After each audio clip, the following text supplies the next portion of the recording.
how's the market in front of where you're running? Very good. Very happy. I see a lot of development going on right there around the Chicken Village area. Yes.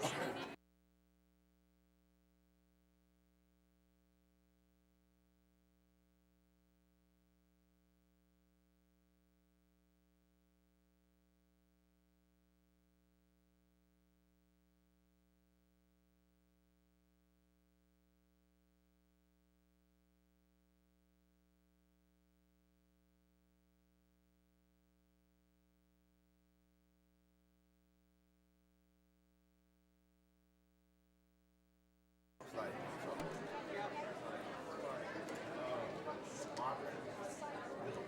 We had a you look at a house that was like running for 580. What I was looking at. Yeah.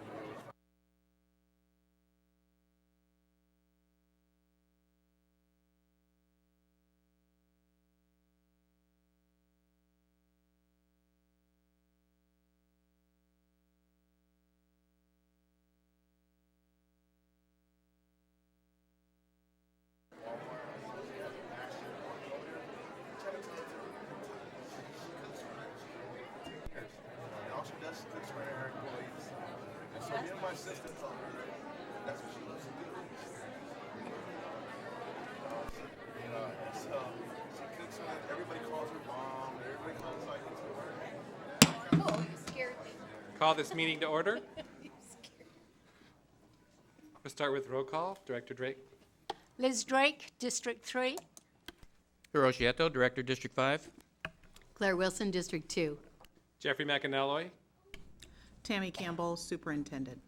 And now if you all please rise for the presentation of the colors of the Federal Way High School JROTC.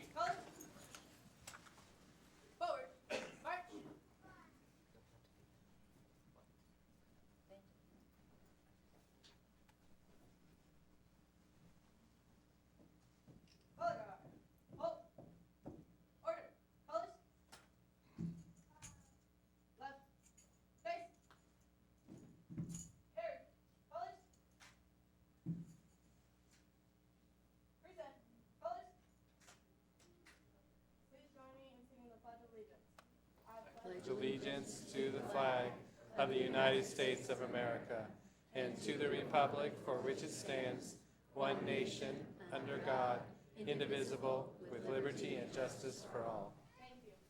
Harry, colors. Order, colors. Right, face. Port, colors. Forward, march.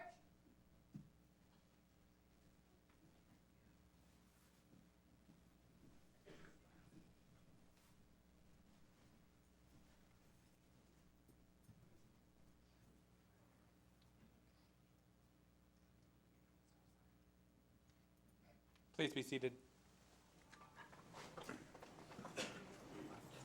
I'll entertain a motion to accept the approval of the agenda. I so move. I have a motion. Do I hear a second? I second. Any discussion? Hearing none, all in favor say aye. Aye. Opposed? Motion carries. Now entertain a motion for the approval of the consent agenda. I move that the Board of Education approve the consent agenda of May 24th, 2016 as submitted. I have a motion. Do I hear a second? I'll second that motion. Any discussion? Hearing none, all in favor say aye. Aye. Aye. Opposed? Motion carries. Now Dr. Campbell has introduction of new staff. We're excited to share a little bit about some new administrators who will be joining our team and assisting us in implementing the goals of the strategic plan. And to start out, I'd like to begin by introducing Cassie Swenson. Cassie, if you can just come up to the podium, I'll introduce you from here, and then Cassie will introduce the remaining administrators. Beginning July 1, 2016, Cassie Swenson will serve as the Chief of Communications and Strategy for Federal Way Public Schools. Currently, Cassie has served as the Director of Strategy and System Alignment and has been overseeing and leading the Communications Department since January 2016. Cassie has kept a relentless focus and commitment to the Strategic Planning Initiative and has provided high support and leadership to the Communications Department. Cassie Swinson provides experience having worked in 3 districts with knowledge and experiences working in various departments, including learning and teaching, human resources, the Office of the Superintendent, and communications. During her tenure in each of the departments, Cassie's organizational leadership skills have resulted in systems to support district and department initiatives and projects. She's achieved this through collaboration and a focus on continuous improvement. Cassie is highly motivated, skilled leader who sees both the task and the bigger picture that fits within, while skillfully prioritizing multiple undertakings. Cassie earned her Bachelor's of Science degree in Communication from North Dakota State University, a Master's in Educational Leadership from Washington State University, go Cougs, and Program Administrator certification from WSU. Cassie, I couldn't be prouder than to have you to step into this role. I know you're going to do incredible work.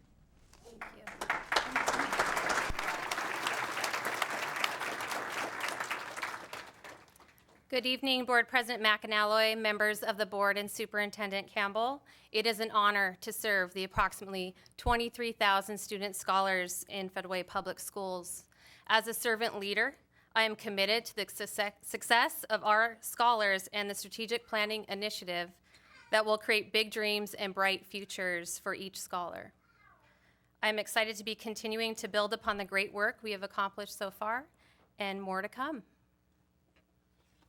And now, good evening, Board President McAnalloy, members of the board, and Superintendent Dr. Campbell. It is my pleasure to introduce new principal and administrative leadership to the team at Federal Public Schools beginning in the 2016-17 school year, starting with Lakeland Elementary. I am pleased to share the selection of the principal, Regina Connerly, who has spent her career in Federal Public Schools and will be serving as the new principal of Lakeland Elementary beginning in the 2016-17 school year. Currently, she is the assistant principal at Valhalla Elementary, where she also served as an administrative intern and as a dean of students. Prior to her administrative roles, she was a resource room teacher at Kylo Middle School. At Valhalla, she coordinates staff professional development and has implemented positive behavioral interventions and support as a school-wide student support and recognition system.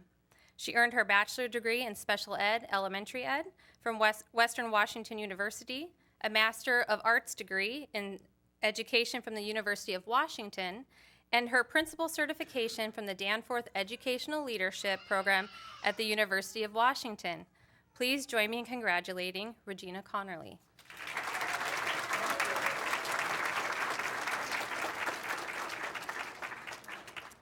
Good evening, Board President McAnalloy, members of the board, and Dr. Tammy Campbell, Superintendent. I am honored and extremely humbled to continue serving in the Federal Way School District as the new principal of Lakeland Elementary School starting in July of next school year. I am dedicated and deeply committed to ensuring that all scholars, no matter their background, have access to high-quality instruction and that all of their individual needs are met. I am truly excited to step into this role, and I can't wait to begin my journey with my new staff, and I am extremely honored that you have chosen me. Thank you.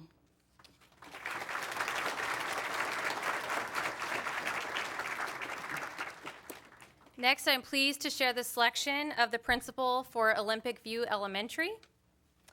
Chris McCrummen will return to Federal Way as principal of Olympic View Elementary. Chris taught in the district from 1993 to 2012 at both the elementary and middle school levels.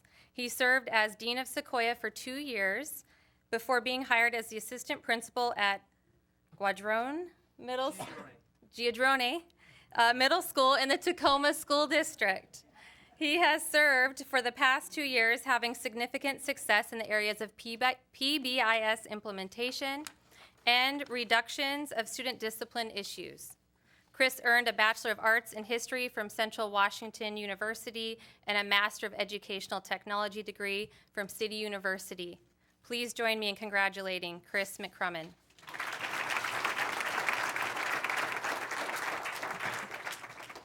Good evening, Board President McAnalloy, members of the board, and Superintendent Dr. Tammy Campbell. I'm honored and humbled to return to Federal Way, where I've had the opportunity to teach and lead for over 20 years. Olympic View Elementary has an incredible leader in Miss Marla Newton, and for the past several years, and I am truly thankful for the guidance that not only Miss Newton, but Dr. Campbell and Dr. Pfeiffer have provided during this important transition. I'm excited to be part of both our new strategic plan and the Olympic View community. Thank you.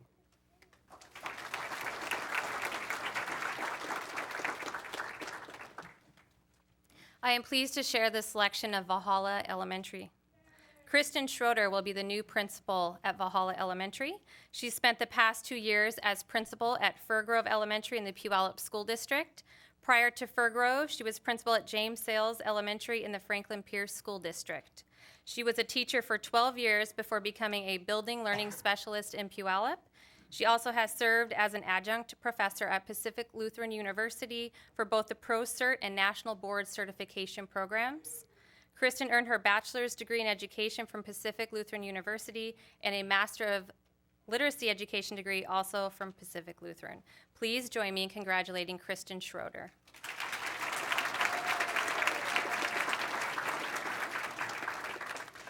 Good evening, Board President McElnalloy, members of the board, and Superintendent Dr. Campbell. I feel very fortunate to guide the fabulous Valhalla Elementary team on the next steps of their journey. I would like to recognize the excellent work that was started under Mr. Crawford and Ms. Connerly's leadership. I know that Kevin and I look forward to continuing their steps, focusing on ensuring all scholars' achievement and inspiring hope for their futures. Thank you so much for this opportunity.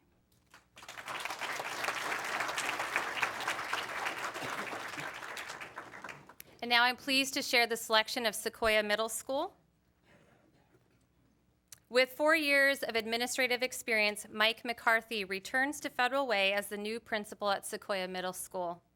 Mike served as assistant principal at Lakota from 2011 to 2013. For the past 2 years, Mike served as principal of Covington Elementary in the Kent School District, turning the school around from a focus school to one of 100 schools of distinction in 2014. Prior to coming to Federal Way, McCarthy brought 15 years of teaching experience in the Kent School District at the middle and high school levels.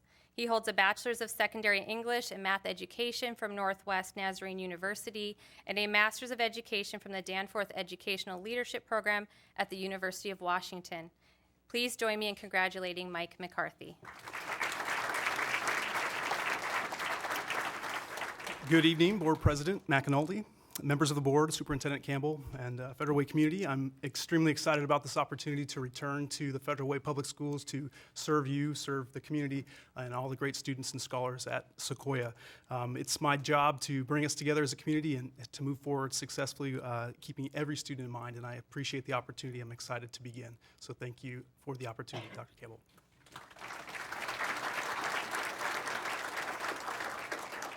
Okay. I'm pleased to share the selection of our Interim Director of Multilingual Services for Fedway Public Schools, Luisa Sanchez Nelson. She has a comprehensive background in the area of language acquisition, including the following experience.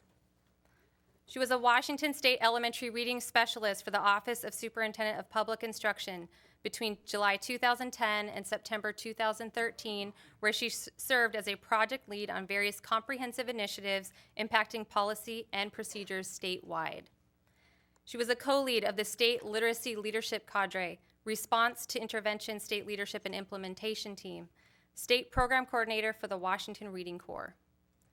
Also, she was on the steering committee for ELA Math Common Core state standards, presenting the connection between the early learning guidelines and state initiatives, and district and school improvement and literacy, and a lead at the development of the Washington State Comprehensive Literacy Plan.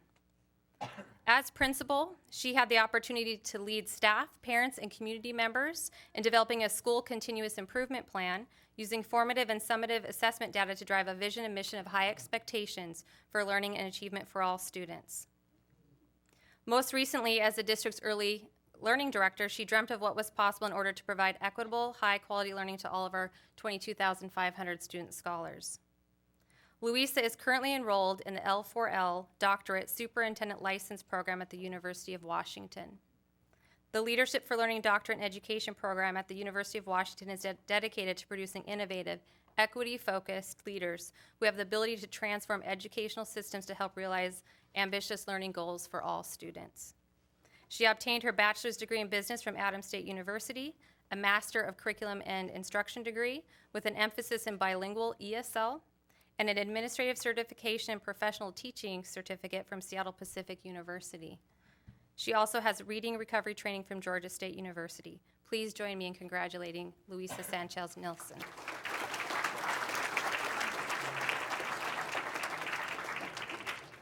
Good evening, Board President McAnalloy, members of the school board, and Dr. Tammy Campbell. What an amazing opportunity to serve all our students, scholars, and families and community. I look forward to building relationships and bridging cultures. I am honored to be entrusted with the work necessary to ensure a voice, a dream, and a bright future for each scholar. Thank you for this opportunity.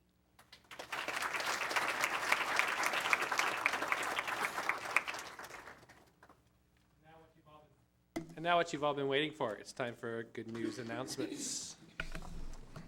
Wow, we have a room full tonight, so here we go. If you've not been here before, what I'm going to be doing is I'll start off, and as I call your name up, please come up to the front, and we'll go from there. So, we're starting our good news announcements this evening by acknowledging our career and technical education students, scholars, who have reached state in a variety of competitions. But first, have you ever wondered why CTE programs all include a competition component? Career exploration and life skills planning form the foundation of career and technical education programs. There's a strong focus in CTE on taking learning outside the classroom and applying it in the community to increase employability. What's more, federal CTE funding requires a leadership component, which is fulfilled by the student organizations you might be familiar with. There are 8 nationally recognized student organizations, including DECA, FBLA, FCCLA, FFA, Skills USA, Sports Medicine, and ASL. Alphabet soup, if you will. The competitions take place under the auspices of these student organizations. The following scholars have competed in local and regional competitions to qualify for state. Some have already competed at the state level and have qualified to move on to nationals. In other categories, state-level competitions take place later this month.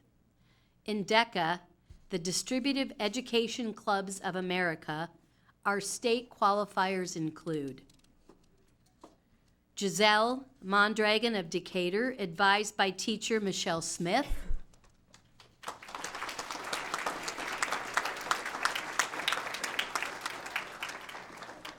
Tiara and Tiffany Willoughby of Federal Way High School, who qualified in state hospitality services, advised by teacher C.J. Green. From Thomas Jefferson High School, the following students went to state: Jennifer Frias, Ellie Chang, Michelle Trong, Madison Nesbitt, Naylene Moore, Miguel Duran, Alexio Huang, Raymond Fung, David Jaquish, Garrett Dahl, Kang Don, Tiffany Singh, Vivian Hun, Lois Kim, Will Minnick, and Tien or TJ Tran. 4 Thomas Jefferson students who also went to state qualified for nationals. And they are Lukman Ajuman, Victor Sharma, Kelly McCandless, and Ashley Baskins. TJ's DECA advisor is teacher Connie DeVolt. All right, we still have more. And still under DECA, the following Todd Beamer students are state qualifiers, and we have room for every single one of you up front. Stella Hahn, Nastasia Plunkett, and Jessica Liu, who placed third in state and was among the top 20 at nationals in Nashville. Todd Beamer's DECA students were advised by Greg Phillips. Okay, so are we going to do DECA and then we'll do, okay. Whew.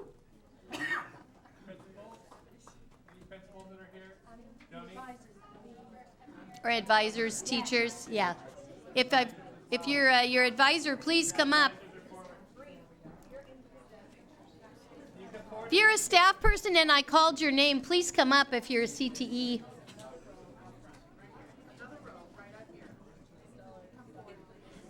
Don't be shy.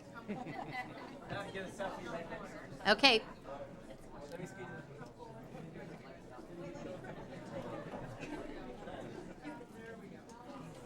Come on, come on, come on.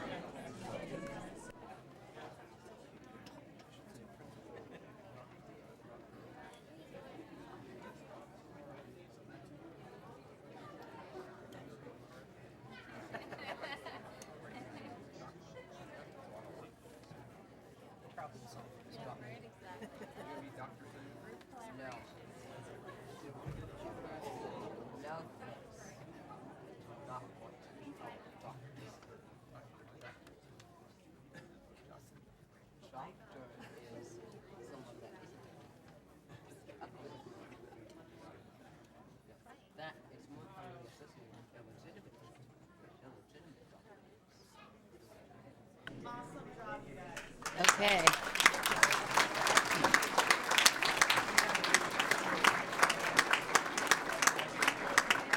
Don't leave yet, we have more. And I will let you know, pictures are on our Federal Way Public School page and also via Facebook and Twitter. So the pictures you see tonight up front, you can get that way as well. So we are now moving to Future Business Leaders of America competitors qualifying for state. We have from Decatur, Andrews Boughton, Maria Means, Adajania Okanuga, and Kaylee Baldovino. Decatur's FBLA advisor is Leslie Nolasco. From Federal Way High School with advisor Norma O'Malley is Kalia Lang and Simon Struthers. Simon will compete at nationals in Atlanta later this summer. Awesome.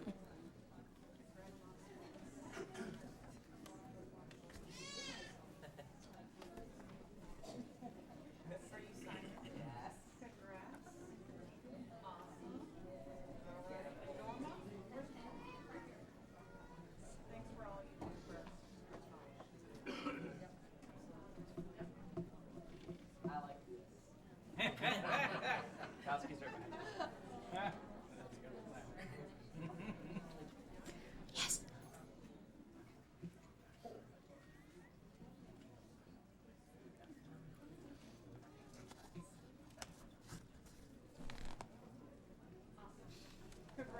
All right. Yes. And we are still not done. In the Skills USA category, the following TJ Emergency Medical Tech Student Scholars with advisor Monica Wachi here once again named state champions. Sarah Ho, Michael Zarimba, Alyssa Cadena, Gildardo Alvarez, Alexia Huang, and Tyler Lucas. Come on up. Congratulations.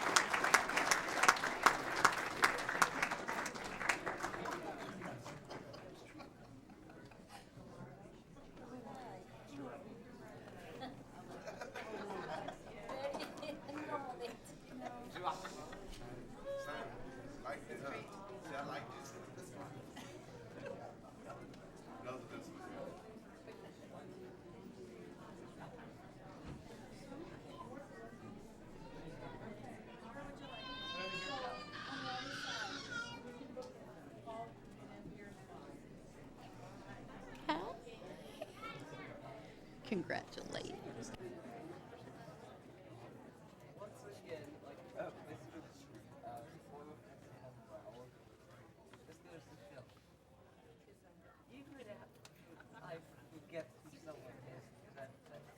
All right.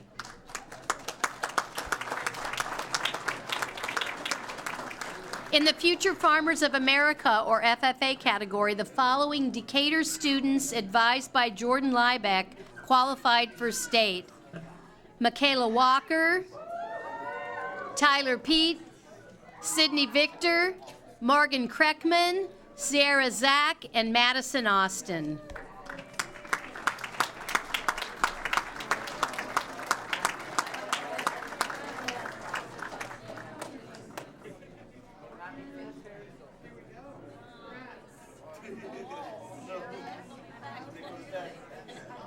Nice jackets, you guys.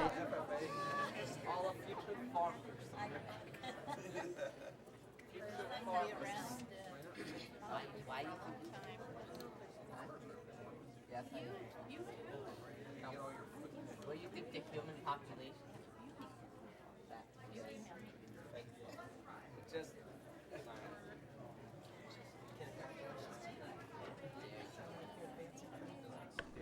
Michaela's going to nationals. Michaela, raise your hands so everybody knows who you are. Woo-hoo!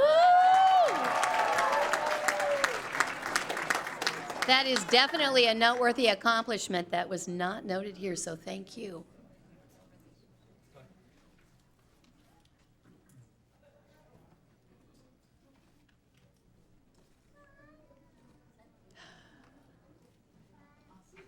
All right, now the last of our CTE.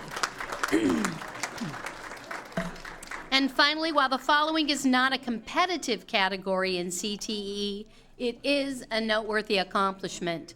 2 IT Academy student scholars at Federal Way High School, Simon Struthers and Ha Win, successfully completed the requirements to receive Microsoft Office Specialist Master certification by demonstrating proficiency in at least 4 Microsoft Office exams.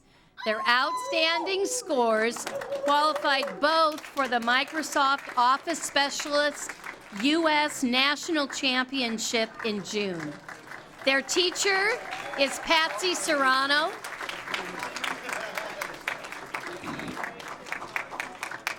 Come on up, Patsy. All right. And while they're doing the last set of photos and smiles, I want to make sure that we congratulate all of our very accomplished CTE students and thank their very incredible teachers for all the work that they do. Thank you so much, and congratulations.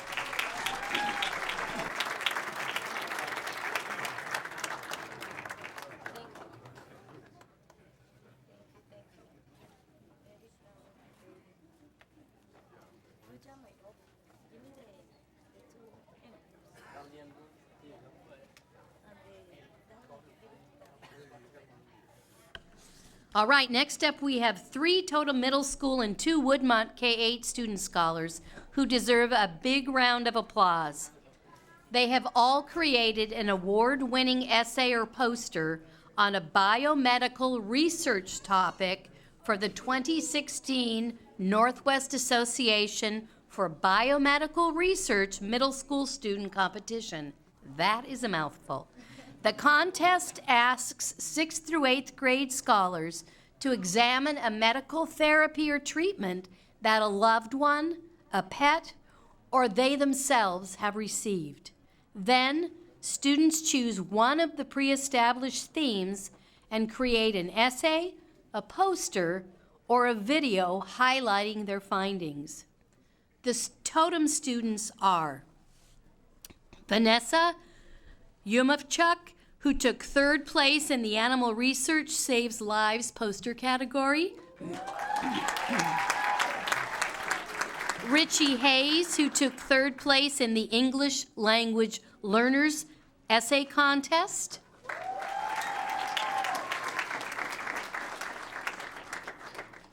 Andrea Arciogo, who took third place in Advances in Medical Biotechnology poster contest. The Woodmont students are Mi Chung and Ria Kumar, who respectively took first and second place in the English Language Learners essay category. Totem teachers Brent Brack and Cheryl Tingley, and Woodmont teachers Leslie Walton, Shay Eakes, and Alan Harvey have all played a role in supporting the achievements of these scholars. All 5 will be invited to the NWABR Awards ceremony at the Infectious Disease Research Institute early next month. Well done, biomedical research contest winners.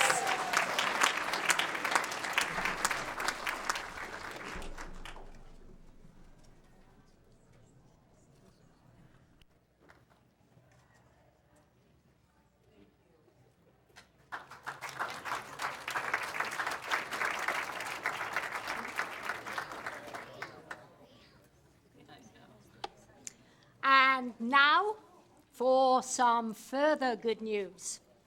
The University of Washington, Tacoma Pathways Promise program has a commitment to doing what it takes to create a clear path to a higher education.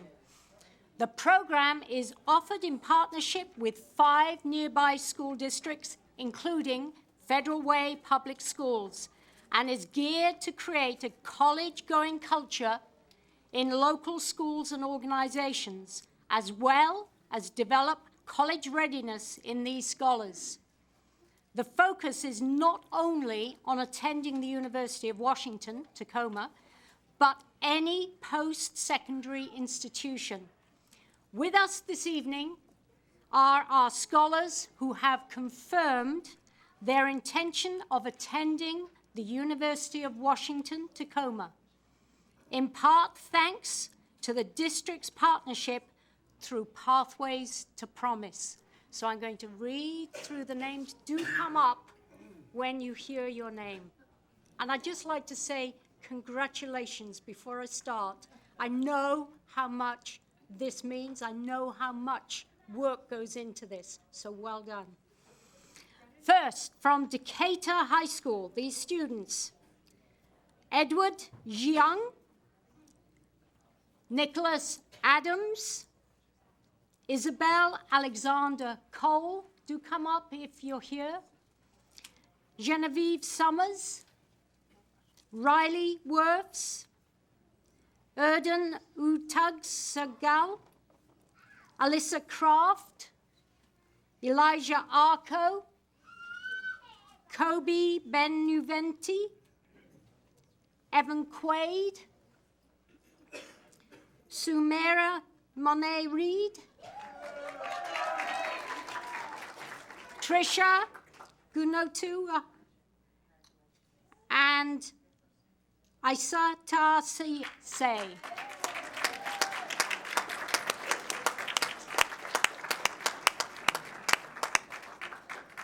We'll now move on to students from Federal Way High School. Terran Rasper, Bailey Chatterson, Danielle Chora, Andrea Torres, Emily Sandoval, Brianne Evanson, Hernan Alvarez, Yolanda Solis, Chantel McKinney, Jonathan Martinez, Hector Miranda, and Arthur Petrukov. Well done to all the students from Federal Way High School. You come up.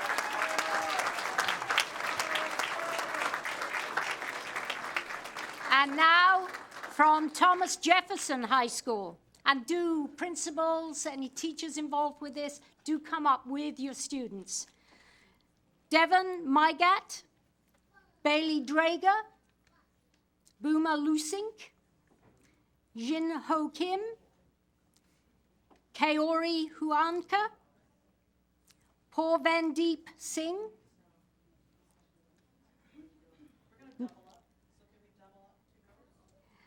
yeah, we've got a few more to come. Nardiz Dobrogorskaya, sorry.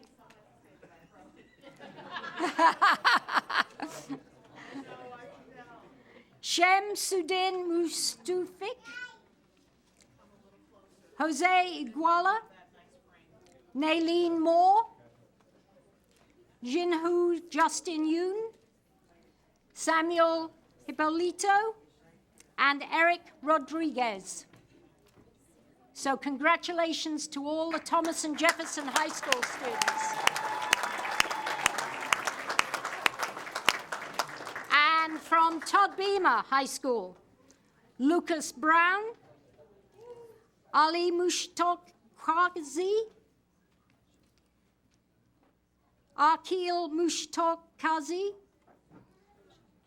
Tong Lam, Erin Littlefield, Vanessa Garcia, Mi Win, Eddie Wu, Brianna Matthews, Angelo Espinoza, Maggie Martinez, Kaylin Miller, Nathan Stout, Nazim Zuruki, Kiana Aquino,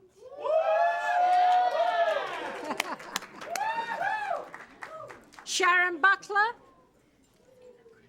Danny Thompson, Kulsum Shea, and Cornelius Nee. We look forward to hearing about your future accomplishments, scholars. Well done to all of you.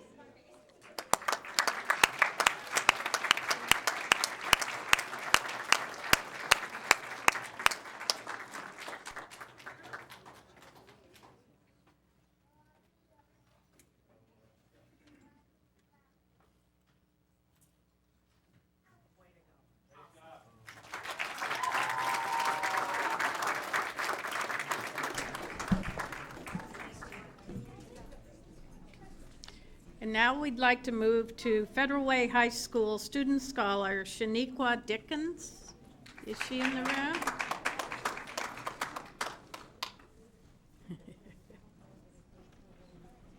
She also attends the Puget Sound Skills Center part-time in the Certified Nursing Assistant Program. This program covers fundamentals of caregiving, cultural diversity, understanding body systems, and exploring various careers in the medical field. Scholars in the CNA program also participate in the Health Occupation Students of America, or HASA, competition. This past March, Shaniqua competed in the personal care category and took third place, for which she received a medal and an invitation to the International Leadership Conference and competition in Nashville, Tennessee. It's expected that 12,000 students from around the world will attend this 4-day conference. This is a great achievement and opportunity for Shaniqua, who has faced many challenges in her young life. The Skills Center has rallied around Shaniqua, providing her with the professional clothing she needed for the state and national competition. Her Skills Center instructor, Jane Judd, is she here? Are you okay? Says the enthusiasm and camaraderie of her classmates putting Shaniqua in the spotlight was truly a highlight for me as an educator. I have seen Shaniqua transform from a quiet and independent girl to a self-confident young lady with goals and aspirations for her future. Shaniqua has a vision of becoming an emergency medical technician and taking care of people in emergency situations. Shaniqua, we're excited and proud to know you will participate in nationals next month. Good luck to you.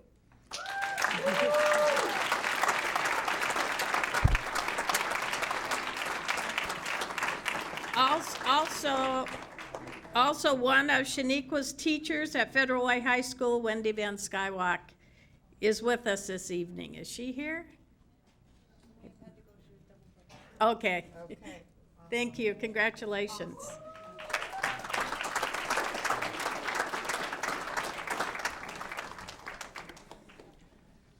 Next, we want to honor the Federal Way Special Olympics basketball and track teams who have much to celebrate. Serving Federal Way Public Schools special needs student scholars through age 21, this program provides special needs scholar athletes an opportunity to participate in soccer, basketball, track, and bowling. This year alone, around 200 scholars participated in the program, and they are all true competitors at heart. If the Special Populations Activity Coordinator Sharon Boyle is in, if you could come up and welcome your teams, I'll read them off.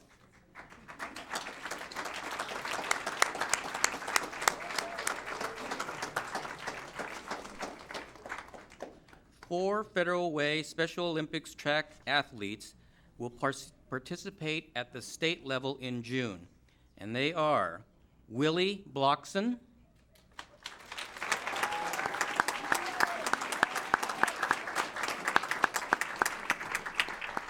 Tevin Boyd,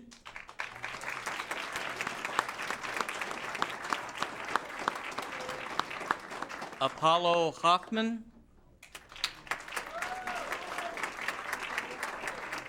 and Parker Woodhouse.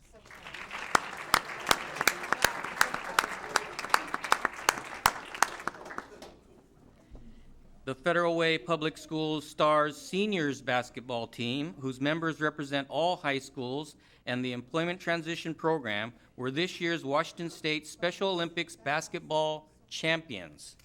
So I'd like to introduce the team. Olivia Berry,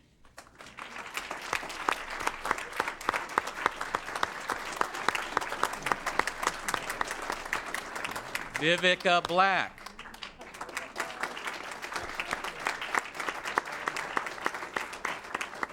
Anais Blockson,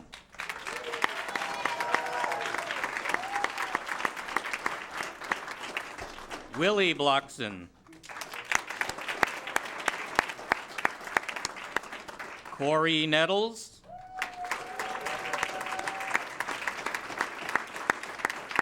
Dante Peoples, William Schumacher, Destiny Todd,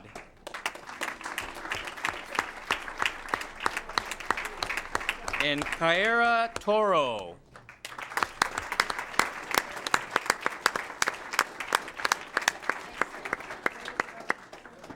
Finally, a number of our Special Olympics athletes compete on what are called unified teams. Project Unify is a national program that brings Special Olympics athletes and other students together in competition. The following scholars make up our state champion Federal Way Public Schools High School Unified Decatur basketball team. They are Marcus Creary, Markeisha Green, Christiana Hobson,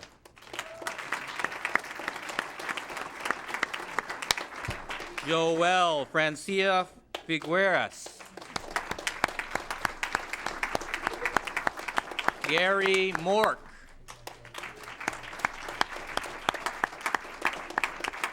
Jacob Wynn,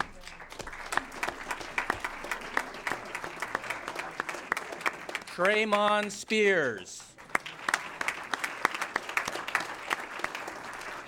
Elijah Tuala, and Tevin Thomas. The Decatur Unified Basketball Team has not lost a game in 6 years.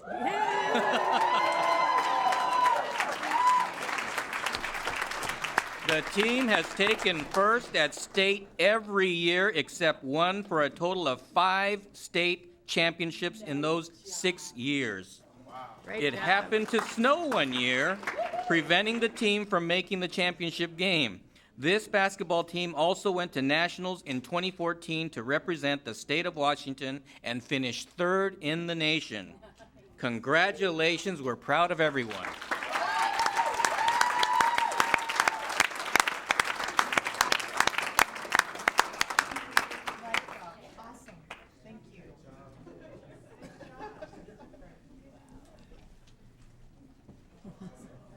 Yep.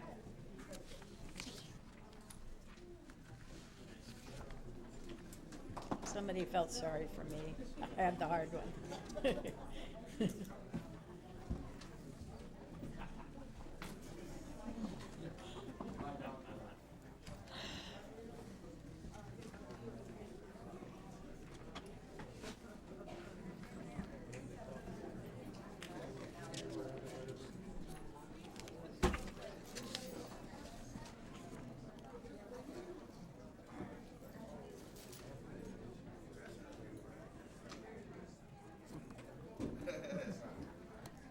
We'll give everybody just a minute to exit, and then we'll get going. That guy's a kick. See him waving? Yeah.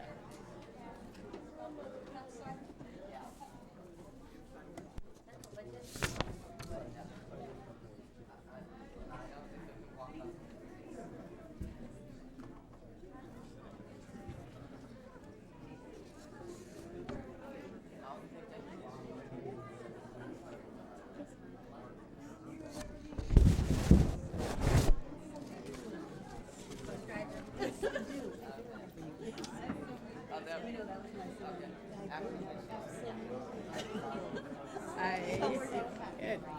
Yep.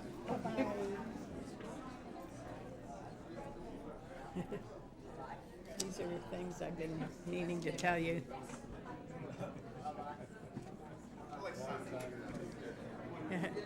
All right, great. Congratulations. Great work. So proud of you. I am very proud of myself. I want to cry, yes. Thank you, thank you. Way to go, son.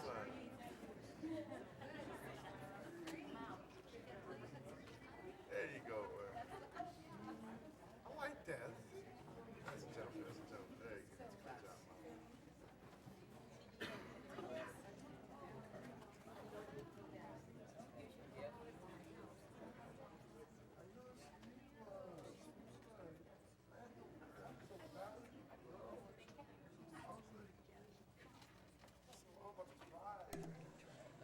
Okay, great. Our next item on the agenda is our legislative liaison update. Director Drake.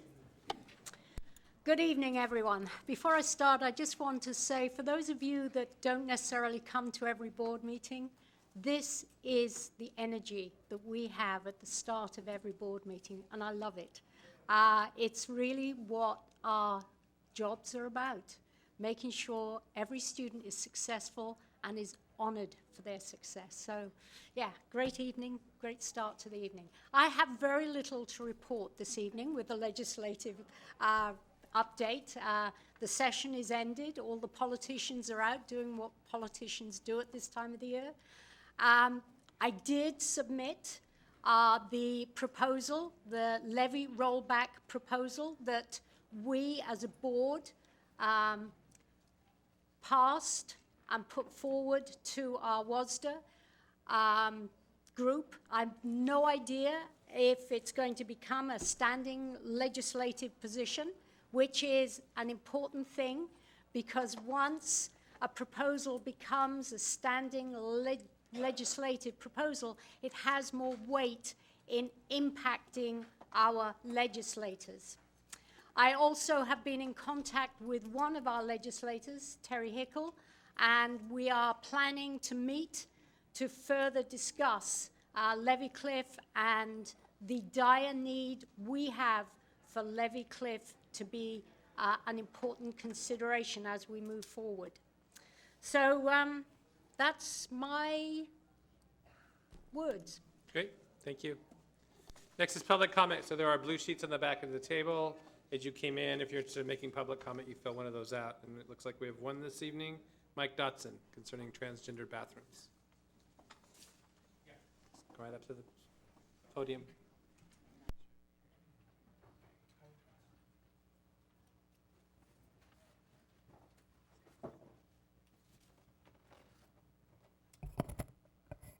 There we go. Good evening. So as you just stated, my name is Mike, and I do have 2 children in the Federal Way School District.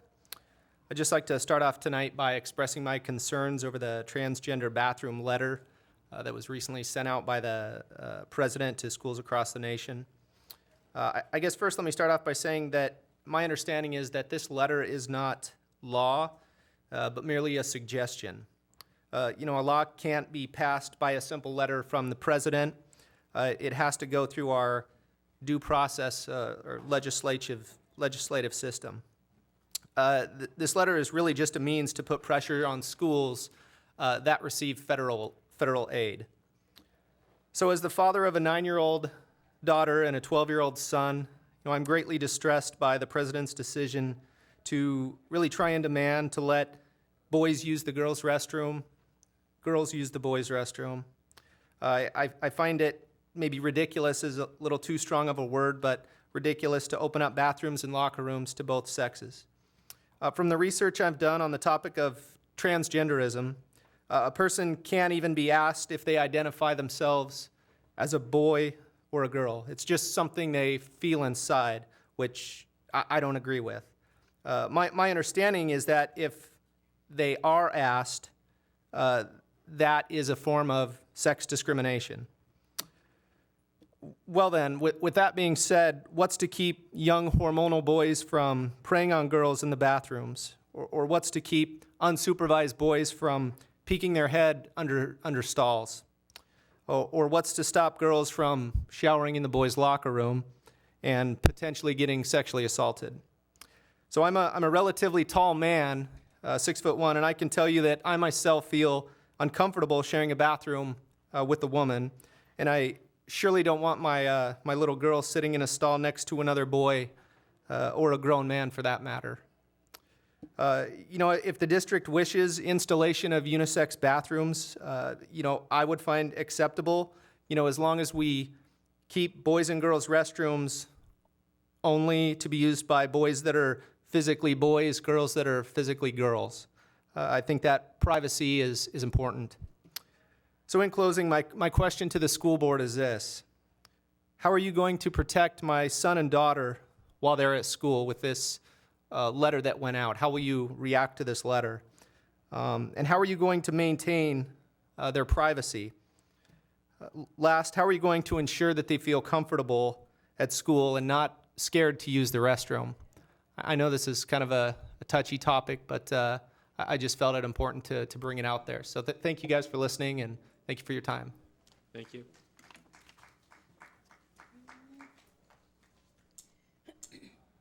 All right, next, Dr. Campbell, superintendent comments.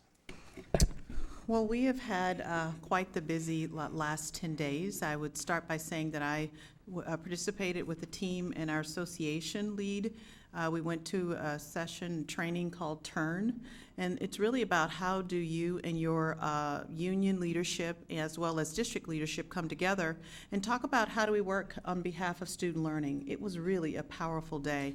Also presented during this particular 2-day session was learning about how do we support students who struggle with behavior, and there was some really good PD. I was really excited to hear our association sharing a lot of our similar interest and how do we partner together around student learning. And I think it'll be a great catalyst as we engage with the new leadership, and we're planning a retreat. And so I think that was one big highlight over the last 10 days. I will tell you also that I have been sharing with our principals as well as our all administrators, giving them a sneak peek of our strategic plan. The plan is being rolled out now with a common protocol and a common process, so every teacher in the district can look at the strategies and give us feedback on those strategies. We see this as the roadmap for improvement over the next, I'd say 5 to 7 years, with us it being an iterative process where we'll be updating that plan. And more to come. We'll be kicking this off in September at our back-to-school kickoff, and I will also be having a summit on June 16th, where each school will come with 8 to 10 people thinking about how they're going to implement the goals within the strategic plan. I think you heard some of our tagline, each scholar, a dream, and I'm about to go blank on this, a voice, a dream, and a bright future. I'm not fluent as I need to be, but we're really excited in Federal Way Public Schools. I think great things lie ahead. Thank you. All right, next are school board comments. Director Drake, would you like to start us this evening? It certainly has been a busy few weeks. As a new school board member, I've been doing a lot of reflecting. I don't think, even being part of the school district, I did not realize how busy the life of a school director is. I had no idea. And I think, as we talk about some of the events, some of the things that we've gone to, I started reflecting on what is my role? Why? Why am I doing these things? Why am I going to the number of events I go to? My primary focus as a school board director is setting and monitoring the ends, the goals that we pose to our superintendent, and then look to see that they're being met. But if that's all we did, and every other week we came to this school board meeting, and now and again we have study workshops, we would not be effective school board directors.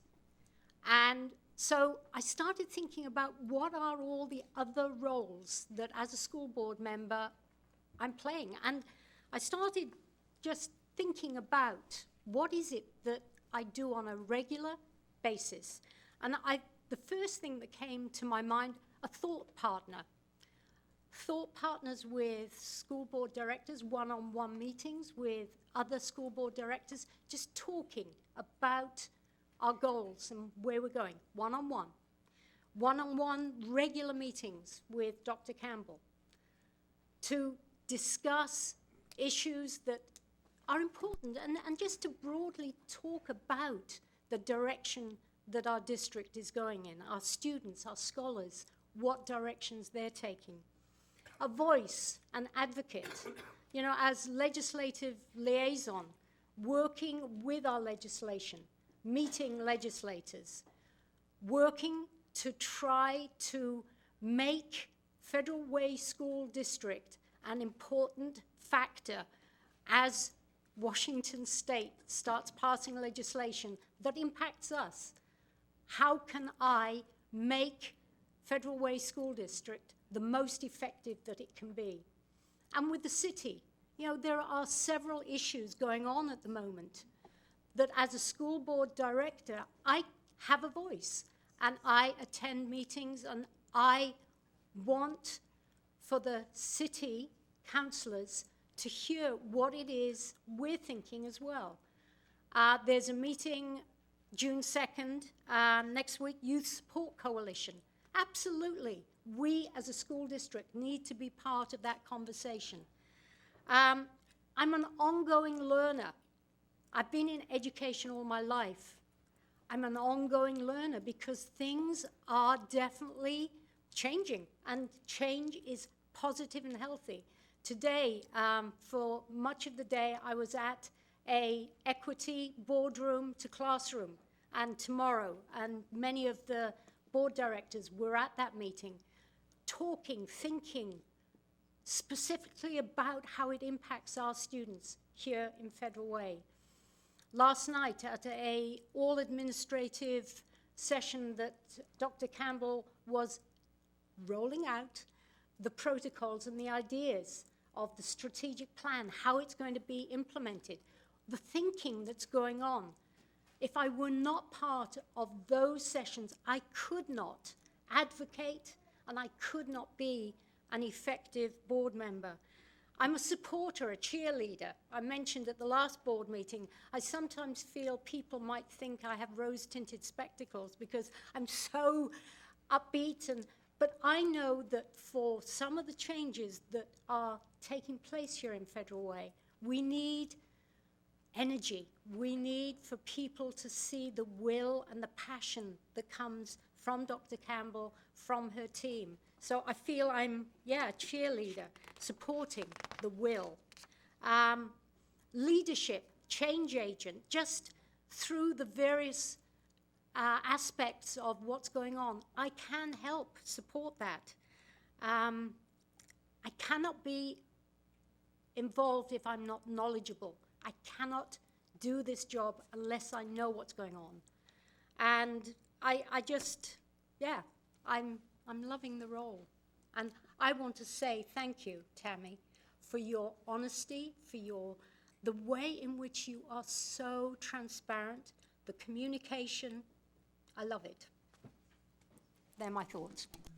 Thank you. Director Eto? Well, I want to say I appreciate the great turnout that we had today in appreciation of all the student scholars that deserve honoring. And we're going to be finishing up with the board recognition nights this week at Kylo, and looking forward to that. It's an excellent way of getting out in the community and having folks that really deserve recognition to be given the limelight in so many ways. I want to also mention the equity from the boardroom to the classroom session. And the key thing I'd like to point out, it was led, the keynoter was Dr. Pedro Noero, who's spoken to us at WASDA and I think also at the national conferences. And we've also been leveraging one of the speakers, Glenn Singleton, locally. And one of the things that stands out is the fact that the lingo that they're using in all these conferences is exactly what's being implemented here in Federal Way Public Schools under the leadership of Dr. Campbell. High leverage techniques to manage culture change, the cultural competencies that we need to have take root across our team, and then looking at root causes, and really taking ownership, because we're the adults in the situation. And so it's not to say that the children can't achieve, they're not being taught. And so the team is taking ownership. And the key thing is a lot of the folks that were there are there to talk, and we're actually taking action. And so that was great to see, because it's been too long coming to address the inequities that really create a struggle for some of our students. Also want to point out that I appreciate the public comment, because without input from the public, we really don't know what the scope of the issues are. And so the more commentary that we get and the more engaged the public is, the better we can do in representing the public. I personally believe in strong local control of school districts, and I can assure you that bad decisions aren't going to be made, not in Federal Way, because the people are a lot wiser than a lot of the folks that get into knee-jerk decisions. And so through the participative process and understanding the scope of concerns, I'm certain that we're going to come up with excellent solutions. Director Wilson? I would say that I spent a couple days last week at our State Association board meeting, and we were able to finalize the contract of our new executive director, who those of us that were at the equity convening today, or the gathering, I think had a chance to meet, and kind of talked a little bit about what was happening legislatively and looking at how things might come together. So I don't think we're the only ones thinking about the issue of levy lids, so something's going to come out. I'm not sure what that is. I also had the opportunity to attend the Communities in Schools annual fundraising breakfast last week, and that's always a wonderful event because it's about doing great things for great kids, and it's about supporting them as whole children and whole adults. Also wanted to let folks know that I'm sitting on the ESSA, one of the ESSA work groups, and there's a lot of things happening with the new law that's replacing No Child Left Behind, and a lot of the work is going to be happening at the state level, and in order to do that, the state has created work groups, and so had the first work group, I sit on the Parent and Community Engagement Work Group, and had our first gathering last week. We'll have 4 more to really inform what does that look like as we think about Title I, as we think about programs and projects and initiatives within our educational system that include families and include the community, and how we do that in a systemic way that really provides value and includes all. I also am always motivated by Pedro Noguera, and I think the takeaway from me today always is the conversation around adaptive change versus technical change, or adaptive work versus technical work. And we oftentimes do technical fixes. So we may put a policy in order, or we may put a new battery in a flashlight, but if the bulb is burned out, a new battery isn't going to do any good. And so we have to think about, like, how do we adapt? How do we do the change so it's really comes from within? And it's a whole mindset and a mind shift in about how we view people, how we view our students and our scholars, about what their capacity is, and how they come as glasses that are full and not half empty, and how we fill them so that they're brimming. It's about the difficult work about having the adults make the changes, because our children are the best children, and they're the best kids our families have. They don't leave other children at home. And it's our job to think about what it means to connect with them and to make it real. And when you saw the student scholars up here tonight, CTE is one way in many ways that brings things real to children, and it brings the real world in to see how they really can make a difference.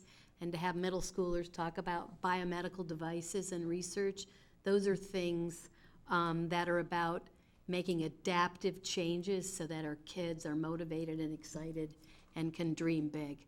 I always appreciate sitting in rooms with people who think sometimes like me and sometimes not like me, but definitely cause good conversation to happen.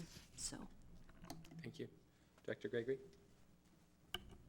I don't have a lot to add that hasn't already been discussed. I'm working on a few things that I'm just really not ready to talk about, but the person I was going to talk about is walking out the door. You know, as you think about our school system, one of the things that, he didn't even know it either, one of the things that I think keep you going as a school director is when you get to hear and see what's really going on. And I have an unusual opportunity. I live right behind a school, and I hear the kids about 8:30 every morning on the playground. And that is so much fun because I'm close enough that I can actually hear conversations.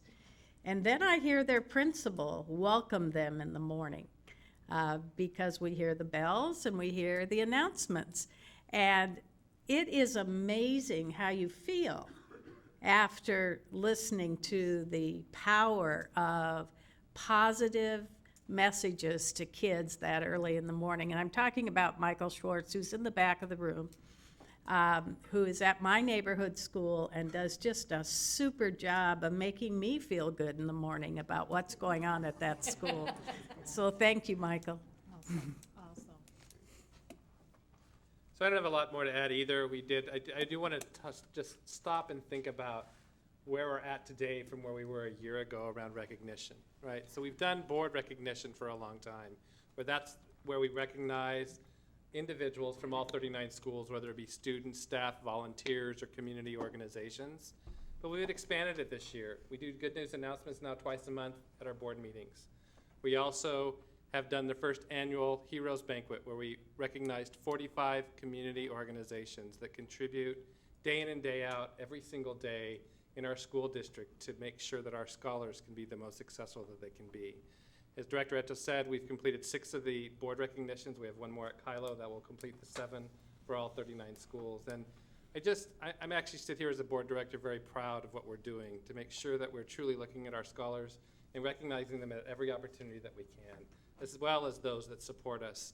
I mean, it's been said for many years, it takes a village, and it truly does. It takes all of us to make a difference for our scholars. I also attended the CIS Community and Schools Breakfast. It was a fundraiser. It's also a space to actually recognize the students. They actually served us breakfast and recognized those scholars that were there to be a part of, and what do we do for the mentoring program. I'm also excited about the program that's going to roll out in our district for mentoring. So it's just another level to make sure that we're taking care of our student scholars. And finally, I was also at the all-admin meeting yesterday.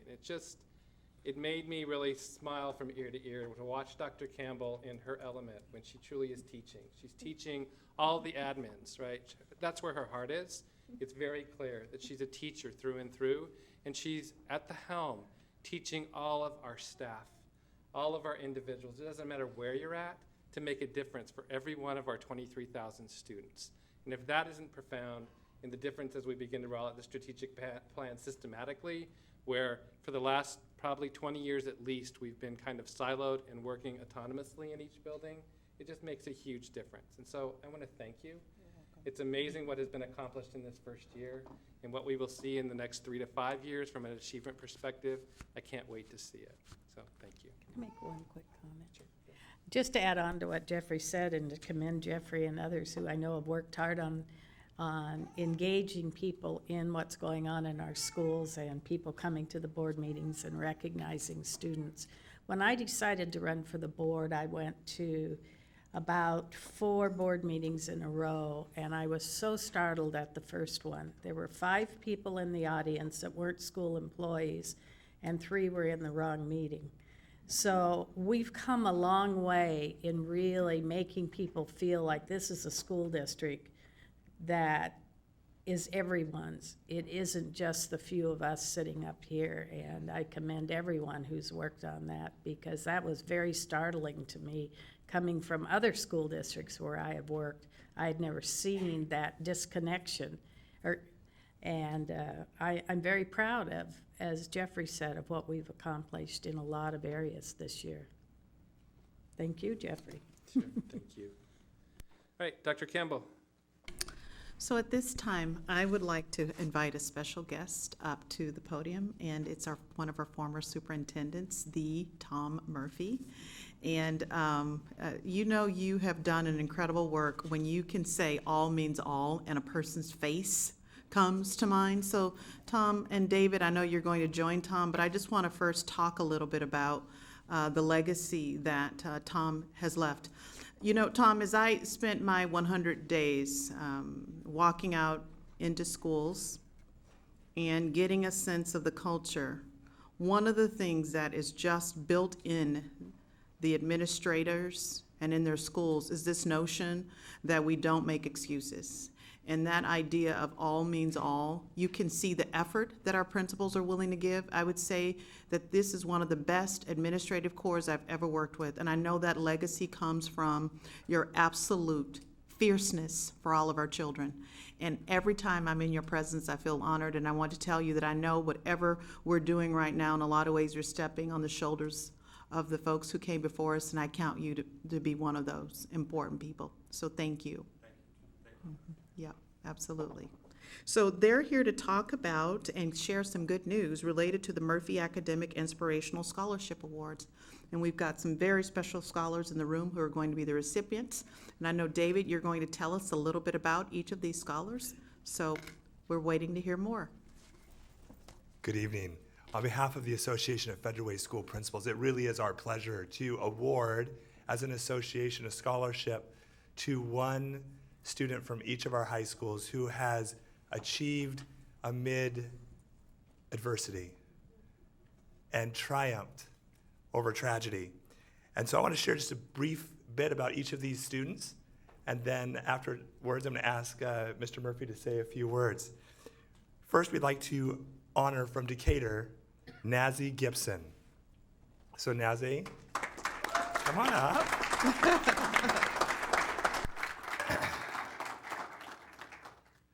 And each of these students, scholars, will be getting a $500 scholarship from the Principals Association, as well as a plaque commemorating their achievement. In her essay, Nazi writes, "As a child, my father left my mother and I. So I grew up with a single mother. We struggled my whole life, moving from place to place. With my mother's strength," she says, I've learned to love myself and those around me. My mother is proud of whom I am becoming. She pushed me to apply for schools and scholarships. My advice to others is be courageous, be different from your peers. Stay focused on the bigger picture. Believe that anything is possible. And if you're willing to, if you're willing to chase your dreams. Next year, Nazi will chase her dreams at Central Washington University, studying law, becoming the first in her family to graduate college.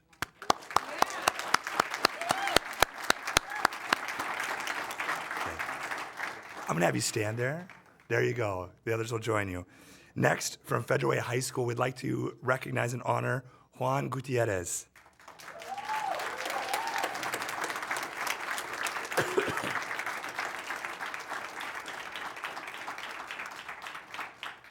As he comes up, I'll let you know that in his essay, Juan writes, "When I started school, kids bullied me because I could not speak English very well, due to the fact that English wasn't my first language.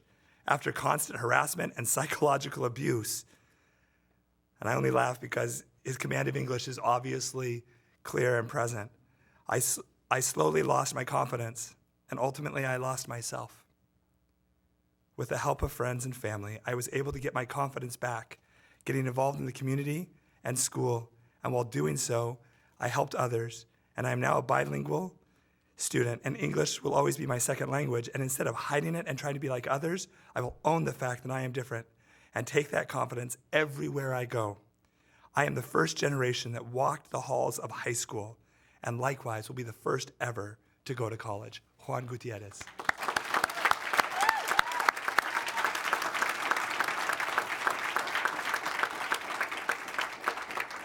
From Thomas Jefferson High School, we honor Ruhama Berta.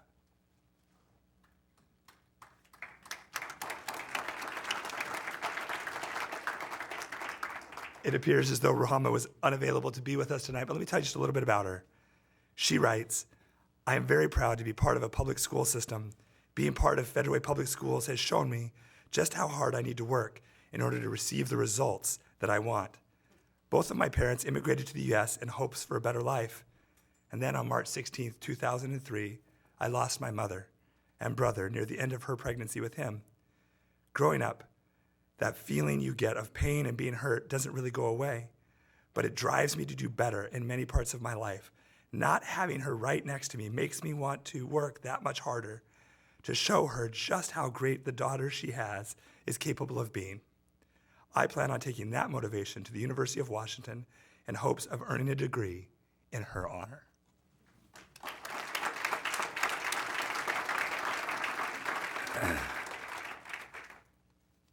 From Todd Beamer High School, Amethyst Casalino Ford McKnight.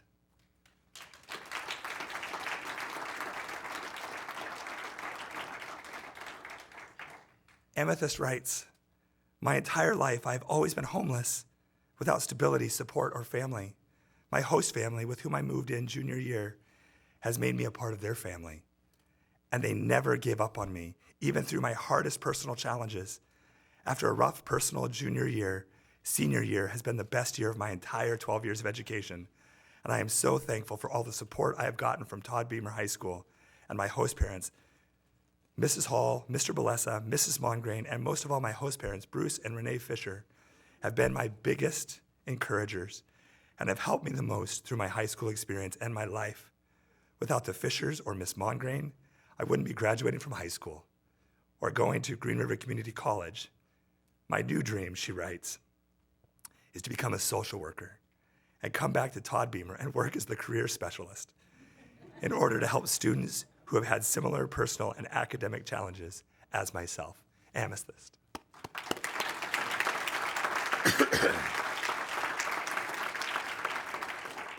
Next, we honor Federal Way Acceleration Academy's Stephen Parker.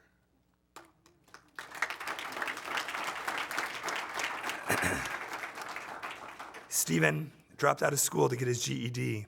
He was distracted easily and couldn't focus. He found Federal Way Acceleration Academy and a new look on education. A year ago, he came to the Acceleration Academy with 13 credits and now is on track to graduate. His college exploration also began at the Acceleration Academy. He is applying to Highline Community College for the Multimedia Design Program, where he will get his AAS and possibly transfer to another school where he can continue his education for game design and similar fields. Stephen Parker.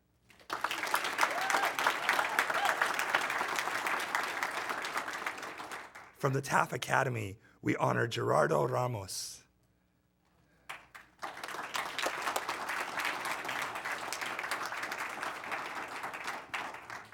Gerardo is a TAF Academy senior who embodies what it means to be a TAF Academy student. Gerardo has excelled academically in spite of facing many challenges. Gerardo's organization, tenacity, self-advocacy, all help him maximize his potential as a learner, but perhaps most impressive is the friendly demeanor and positive attitude he almost always has on display. In addition to carrying all A's this year, Gerardo has been working at an internship at KUOW, Seattle's NPR affiliate. Gerardo's senior project is about how anxiety affects students in school, and he has plans to attend Highline next year to continue his studies. Gerardo.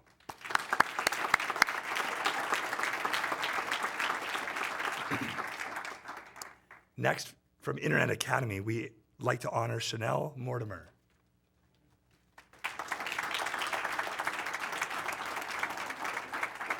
Chanel writes, I have been an Internet Academy student since 4th grade, and it completely changed my school experience.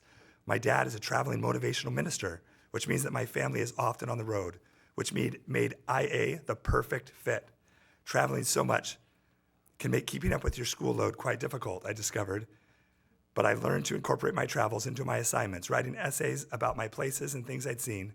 I'm also a bit of a perfectionist, which means that I wasn't satisfied with just passing grades. The flexibility that IA offers allowed me to see the world and experience other cultures while still getting my education. Chanel.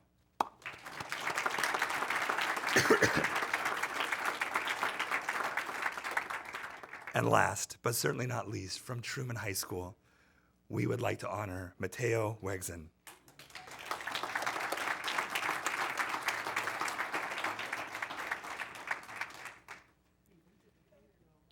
He did go to Decatur. Nazi says that once a Gator, always a Gator, Mateo. Mateo writes, I grew up around drugs, violence, and discrimination. For years, I was a menace to society, like my family and friends were. Once I found myself looking into the mirrors of a juvenile detention cell. I saw the path I was taking was the same path my father took. The person I feared to be all my life.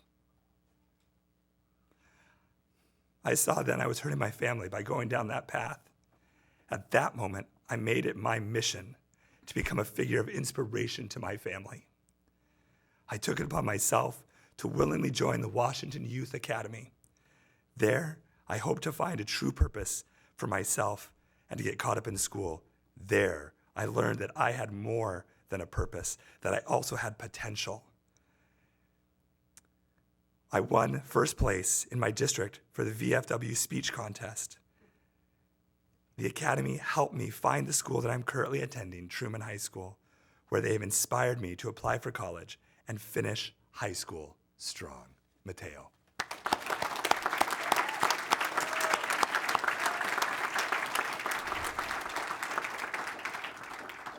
As an association, we are so proud of all of you. You exemplify what it truly means to have a dream and a voice and a bright future. And I think what's so impressive about all of them is they have incredible personal determination and almost to a person, somebody in their life who didn't give up on them, and we congratulate you.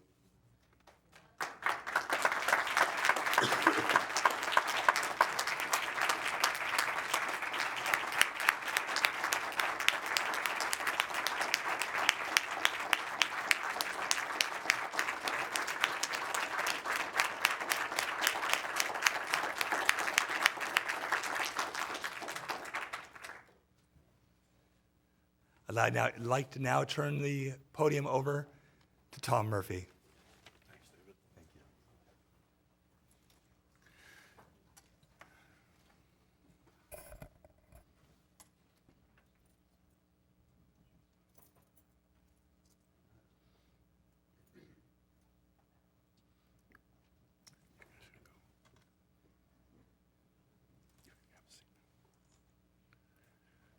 President McAnally, members of the board, Superintendent Dr. Campbell, community members and friends, some old friends I see here tonight. I thank the principals of Federal Way Public Schools for continuing this scholarship in my name. It's thrilling, imposing, amazing every year to read the stories of the students that have received this award. And I have a copy of what David read this evening. I'm going to take it to my grandchildren over in Eastern Washington so they can read it. I have a grandson who will be a senior next year. For those of you that are old enough to remember my writings, Thomas will be 18 in September and graduate in June. Hard to believe that he's getting old, and yet I haven't aged a bit.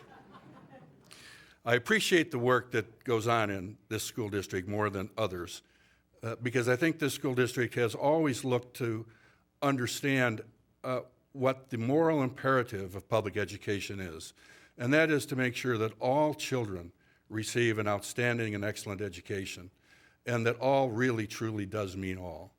And I've been very pleased and proud to have been part of that for a long time.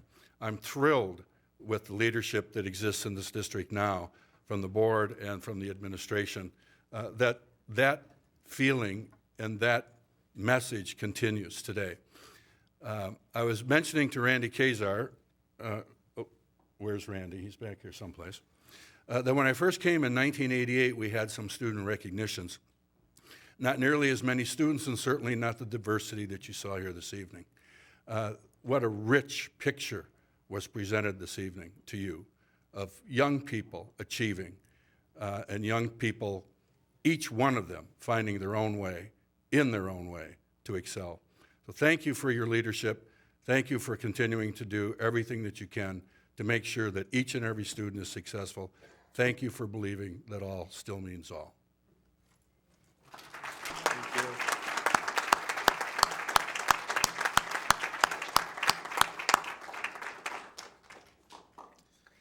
Okay, next is our security review. Dr. Campbell?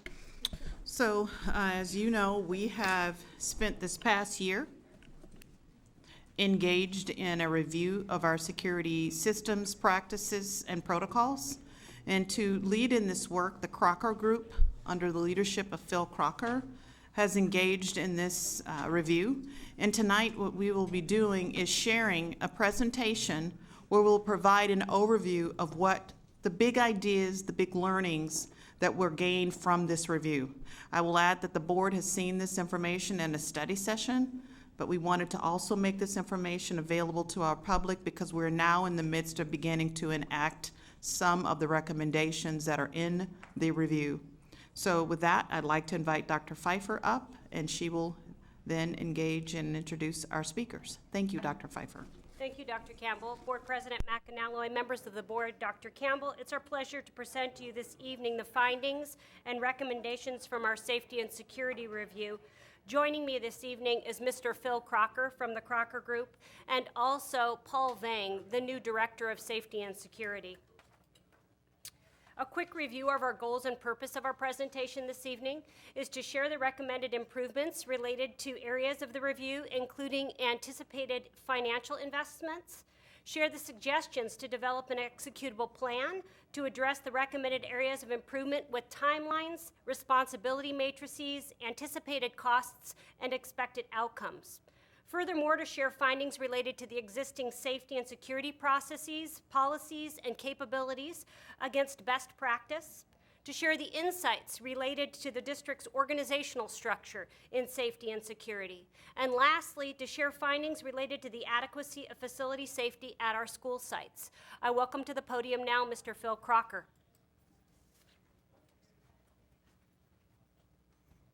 President McAnally, directors, Dr. Campbell, thank you. As Dr. Pfeiffer said, we engaged in this review process. We started in October of 2015 and we wrapped up just a few weeks ago. You can see that we had an extensive review of documents, a large collection of data, and a review of sources. We met with every principal in the district and many of the executive team leaders, as well as every member of Safety and Security Department. And then we went through and we did an assessment of all that we'd found against national best practices, determine where we were in the district and what we should do moving forward. We had 4 major review categories: the Safety and Security Department itself, school safety, emergency preparedness, and communication and partnerships. And I'll go through and give you some highlights from each of those. And before that, I should say it's not uncommon for us to deliver a report after 6 months of review, and everyone says, "Thank you very much," and that's the last we hear. And to Dr. Campbell's credit, this report has been active and value-laden from day one. And as I go through, I'll get to tell you where there's been progress, significant progress in some of these. They didn't wait till we finished, which was fantastic. So the first thing we did, we have some recommendations from the Safety and Security Department. And I'm going to look up here for my glasses. We encourage the department to develop a shared mission statement and goals. And I've had the opportunity to work with Director Vang for a few weeks, and he is busy aligning his mission and vision of his department against the emerging strategic goals, which is exactly what we wanted to have happen.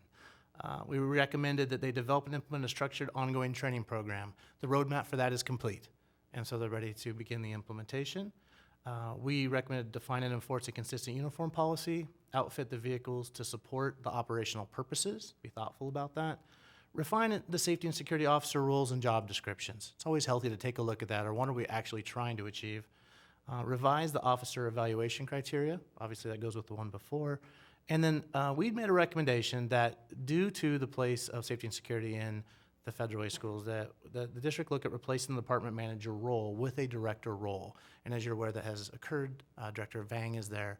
And again, we've continued, Dr. Campbell's asked me to continue to work with him as we sort of exit the review process to make sure he has all the background information also.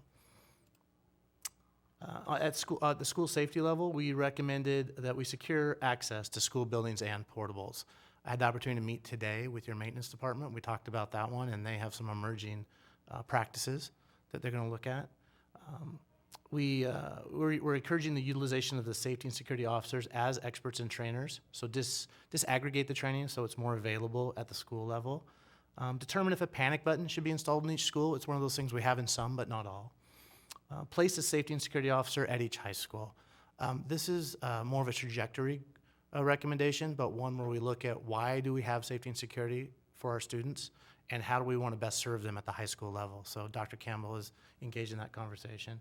Place appropriate signage at campus entrances and or install gates where we have a few campuses are maybe more open during the school day than we would be comfortable with. And ensure that all classroom and office doors can be locked from the inside. And again, in my meeting with maintenance today, we were able to have that conversation about what that looks like. There we go. Continuing in school safety, we recommend place appropriate safety signage at each school. And again, the maintenance department already had that as one of their items for this summer, so that's terrific. Enforce the wearing of ID badges by district employees. That's just good discipline. Everybody's talking about it now. Evaluate playgrounds for safety issues and appropriate equipment. You are in year 4, I believe, of a 6-year playground implementation. And I have to say, I learned a lot today in the meeting, which was terrific. And I think what we have is some really good work happening in the district, and they've embraced these recommendations and rolled them into their work, and have a few areas of improvement they're going to work on, but I feel very good about where they're going with that. Evaluate transportation processes at each school.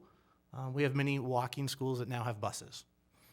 Always have trained adult supervision at locations with student crossing guards, and determine the annual cost to maintain and replace security equipment for budgeting purposes.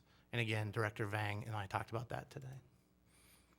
For emergency preparedness recommendations, we believe that there should be standardized procedures and drills and drill assessment across all schools.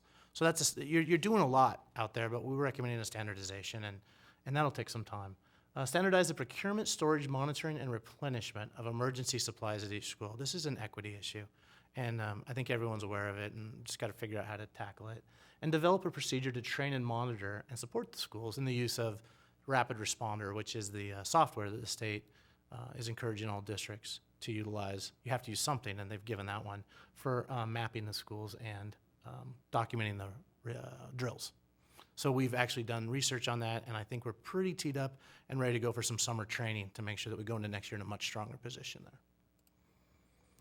For the communication and partnership area, we recommended that the district develop and foster ongoing opportunities for communication between the school principals and the safety and security department.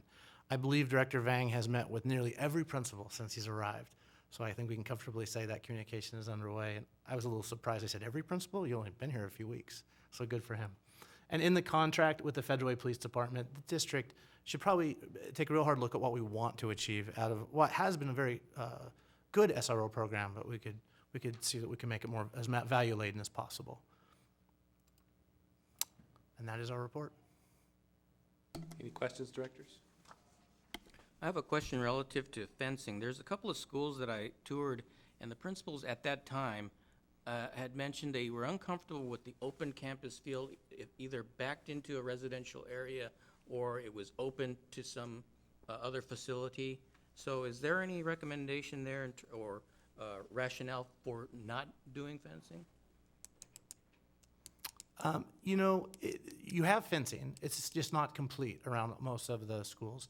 And our recommendation was to start with signage that said campus closed between these hours. And if that takes care of it, that was a good cost-efficient solution. If it doesn't, and I can think of a few schools where it probably won't, then we can install gates. And what we recommend in districts is those gates get locked when school starts, and they become unlocked when school's done. So the community can still utilize the properties, which I think was the vision for that adjacency, but that we can ensure that we know who's on our campuses. Okay. Any other questions?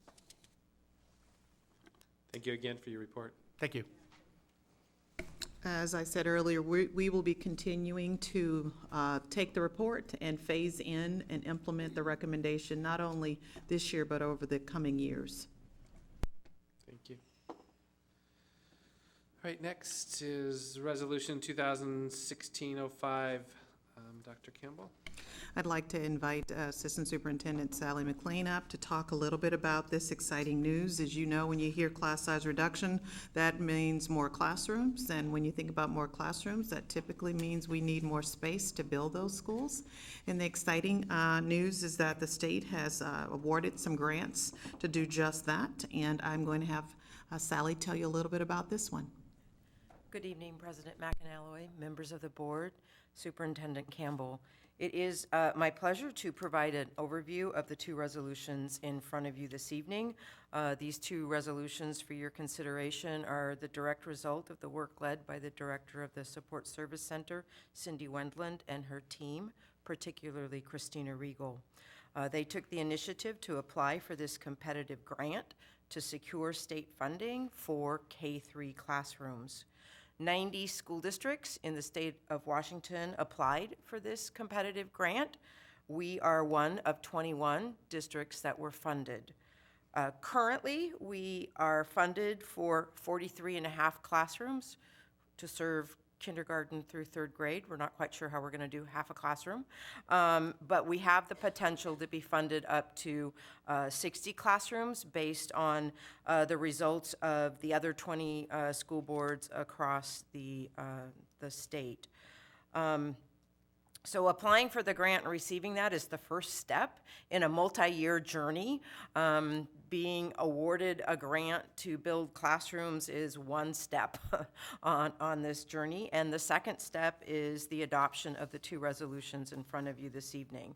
There are some guarantees in those two resolutions. In 2016-05, with the adoption of that resolution, we guarantee that we will use these new classrooms once they're built for 5 years as K-3 classrooms, and we guarantee that we will build buildings that will last for at least 30 years.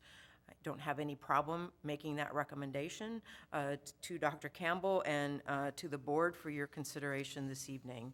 The second resolution, 2016-06, guarantees that the district will pay its share of building an elementary school. Because if you think about it, K-3 is only part of our elementary school, 2/3 of our elementary school. So like most of the state funding we get some of it, but we don't get all of it. So 2016-06 makes a commitment to the state that we will appropriate the necessary funds to complete the buildings that would include classrooms for the 4th and 5th grade. Do you have any questions? Comments? Director Ed. Does any of this have to do with the voter-passed initiative to reduce class sizes in any way? Well, I think it is related, but prior to the class size initiative, McCleary and the prototypical funding model was also driving down class size. And so one of the conversations in many places throughout the state was the need for space. And so the capital budget, when it was adopted 2 years ago, had capacity to help support the need for space to reduce class size. Thank you. Dr. Gregory? I'm a little confused about the district portion of this. Do you have planned out yet, are these going to be individual buildings, or are they going to be, I mean, how does the 4 or 5 piece get worked into this? Well, certainly, I think the ideal situation would be to build another elementary school or 2 based on the funding that we ultimately receive. In order to build elementary schools, you need land to site those schools upon. We do own some undeveloped parcels. They're not all necessarily in the right spot. So we are, we've not yet had an executive session conversation with you about real estate acquisition, but are busy trying to understand what might be available to us for consideration and for future next steps. Then how do we secure the funding that we are committing to? Part of that was done through board action earlier this year when we talked about the school construction assistance funding that we're receiving for Federal Way High School and the amount that is in excess of what we had planned for the budget for Federal Way High School.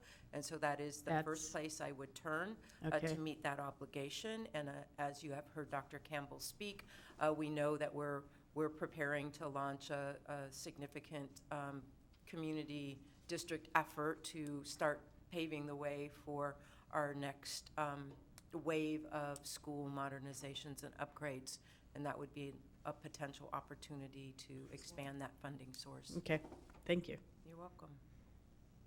Thank you very much. You're welcome. Do you want a motion? Actually, what I'd like to do is have Director Wilson read the first resolution, and then we will do a motion at that point.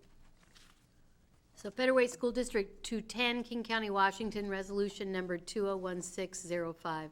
A resolution of the Board of Directors of the Federal Way School District Number 210, King County, Washington, certifying classroom additions and/or new construction for 5-year use, 30-year life. Whereas it is the desire and the intent of the Federal Way School Board of Directors to add classrooms within the district, and whereas it has been determined that the additional classrooms will be used for classroom purposes stated in the district's application for the K-3 class size reduction grant for at least 5 years after completion of the project, and whereas it has been determined that the useful life of the additional classrooms will be extended at least 30 years, therefore be it resolved that the Federal Way School District Board of Directors, in accordance with the provisions of WAC 392-347-015 and WAC 392-347-030, certifies that the additional classrooms will be used for the classroom purposes stated in the district's application for the K-3 class size reduction grant for at least 5 years, and that the useful life of these classrooms will be extended by at least 30 years. Dated this 24th day of May 2016 at a regular meeting of the Board of Directors, Federal Way School District Number 210. So at this time, I'd entertain a motion. I move that the Board of Education adopt Resolution 2016-05. The motion, do I hear a second? I second. Any discussion? Hearing none, all in favor say aye. Aye. Opposed? Motion carries. And I'll read Resolution 2016-06. Federal Way Washington School District Number 210, King County, Washington, Resolution Number 2016-06. A resolution of the Board of Directors certifying the intent to add additional classrooms within the district for which state funding assistance is being provided, the intent to request disbursement of grant funds after a local match has been fully expended, and the intent to submit key project documents at end of project. Whereas the Federal Way School District Board of Directors has determined a need to add additional classrooms within the district, and whereas the Federal Way School District has allocated funds for the additional classrooms within the district, and whereas the Office of the Superintendent of Public Instruction has determined that Federal Way School District projects are eligible for a K-3 class size reduction grant, and whereas the legislation known as Substitute Senate Bill 6080 requires grant funds may be dispersed only after a required local match has been fully expended. Whereas the Office of the Superintendent of Public Instruction requires the following documentation after completion of the project, or else the district may be ineligible for future grants: name of the school facility, number of classrooms added or modernized, gross square footage added or modernized, total project budget amount, construction and soft costs, final construction contract amount, site plan, floor plan or plans, area analysis, if applicable, high performance scorecard and credit cost analysis, RCW 39.35D. If applicable, high performance ELCCA executive summary, RCW 39.35D. If applicable, apprenticeship reporting documentation, RCW 3904-320. Signed school board resolution accepting final completion of construction. Therefore, be it resolved that the Federal Way School District Board of Directors does hereby certify the additional classrooms will be completed for the purpose for which the K-3 class size reduction grant is being provided. The local match funds will be expended prior to requesting grant fund disbursement, and that the required documentation will be submitted to the Office of Superintendent of Public Instruction after completion of the project. Dated this 24th day of May 2016 at a regular meeting of the Board of Directors, Federal Way School District number 210. This time I would entertain a motion. I move that the Board of Education adopt Resolution 2016-06, Assurances for K through 3 Class Size Reduction Grant. A motion, do I hear a second? I so move. Any discussion? Hearing none, all in favor say aye. Aye. Opposed? Motion carries. Thank you. Right, next is our sub-ins 3. And before you, I have the single voice document that I've put together. I do want to note that I did add one piece. It's clear from Dr. Campbell that her focus next year will be on goal number 2. And so under clarity of monitoring topic, I pointed that goal 2 will be the focus goal of 2016-17, and the board will focus on that goal as well. So any questions?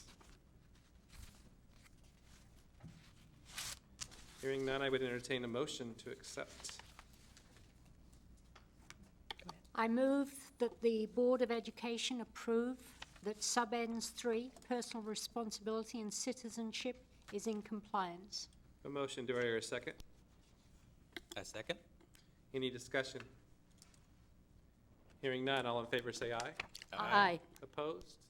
Motion carries, and we are adjourned. This is a long one that